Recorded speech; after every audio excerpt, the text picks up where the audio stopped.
Magandang umaga mga ka-TV. Ito naman tayo mag-upload kasi may naligaw po na NMAX dito sa atin shop. Ito yung NMAX mga ka-TV. Ang sakit nito mga ka-TV ay kahit naka-off siya, mag-i-start pa rin itong NMAX natin. Yan sa mga ka-TV kasi tinanggal namin yung battery niya. Ayan, testingan na natin kung ano ba talaga siya mga ka-TV. Ayan. Yung testingan natin dikit yung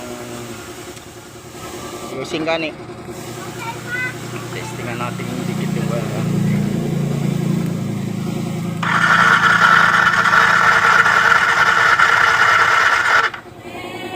Ayan po siya mga ka-TV. Yan po yung sakit ng NMAX natin. Kahit naka-switch off, umaandar pa rin yung start na. Mag-i-intro muna tayo mga ka-TV.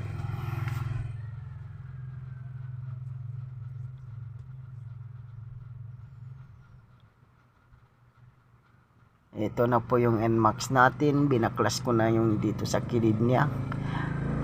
Yan, kasi dyan natin hanapin yung starter relay niya mga ka-TV.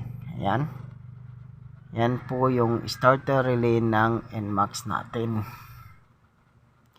Yan lang po mga ka-TV ang papalitan natin dito sa NMAX na ito. Ito po ay mga kadalasan nasisira sa mga XRM wave.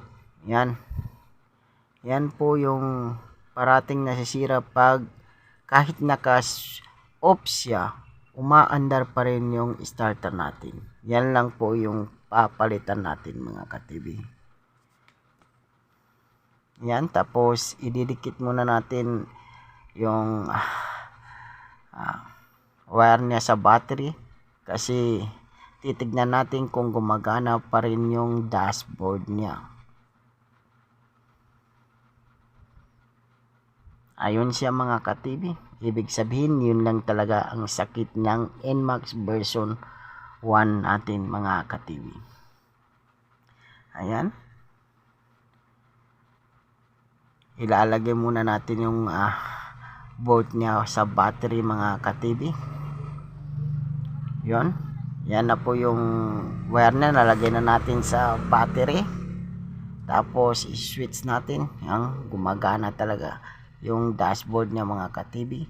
Ang problema lang yung starter niya hindi gumagana kasi wala pa tayong starter relay.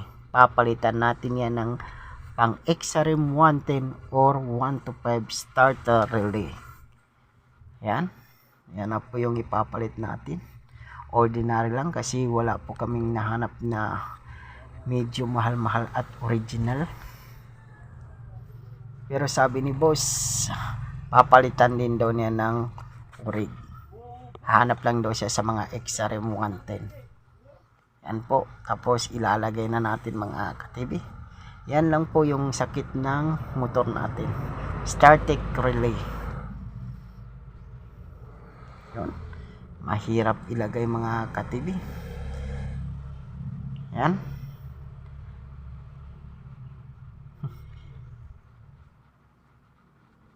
Isa lang kasi ang kamay ko mga ka-TV kasi nasa cellphone yung kamay ko. Ayan. Ayan na, nalagay ko na mga ka-TV. Yan po yung starter relay natin. Yan na po yung starter natin mga ka-TV. Ayun. Tapos papaandarin na natin.